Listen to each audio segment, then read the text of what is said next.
আসসালামু আলাইকুম রহমতুল্লাহি ওবারাকাতু। আজ একটু ব্যতিক্রম দিন। বাসায় ফিরছিলাম, কিন্তু কোনো গাড়ি পেলাম না। ভাবলাম হাঁটতেই বা ক্ষতি কী। চারপাশে নিস্তব্ধতা, গাছেরা যেন আপন করে নিচ্ছে আমায়। হাঁটার মাঝেও এক ধরনের প্রশান্তি আছে, শহরের কোলাহল থেকে দূরে নিজেকে খুঁজে পাওয়ার সুযোগ। হঠাৎ করেই আকাশ ভেঙে বৃষ্টি নামলো। ছাতা নেই, তবু মন কেমন এক শান্তিতে ভরে গেল। বৃষ্টি যেন মন ছুঁয়ে গেল আজ। বৃষ্টি ভেজা এই রাস্তাগুলো যেন কথা বলছে আমার সাথে। কখনো কখনো জীবনের সুন্দর মুহূর্তগুলোই হয় সবচেয়ে অসাধারণ সময়গুলোতে। আজ রাস্তা ছিল ফাঁকা, আমি একা হাঁটছিলাম। বৃষ্টি নামলো হঠাৎ, কিন্তু আমার মন বলল তুমি একা নও, তোমার রব তোমার সঙ্গে আছেন। কখনো আল্লাহ আমাদের একা করেন যাতে আমরা তাকে খুঁজি।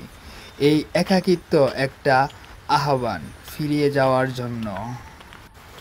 একটি কথা, আজ আপনি যদি একা হন, হতাশ হন, তাহলে মনে রাখুন আপনাকে দেখা হয়তো যাচ্ছে না, কিন্তু আপনার প্রতি দৃষ্টি দিচ্ছেন একজন আল্লাহ।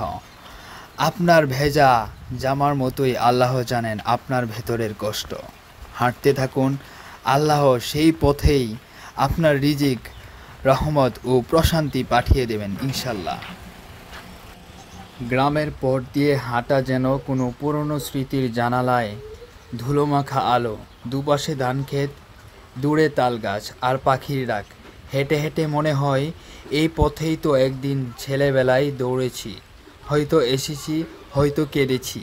বাড়ি ফেরা মানে কেবল একটা স্থান নয়, এটা একটা অনুভব, একটা শান্তি, একটা নিজের হয়ে থাকার জায়গা।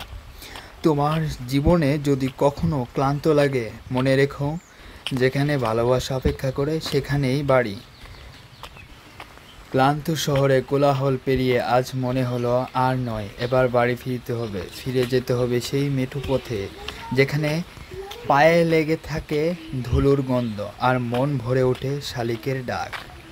চেনা পথ, চেনা গাছ, ফসলে ভরা মাঠের মাঝে চুপচাপ দাঁড়িয়ে থাকে শৈশব। আমি হাঁটি।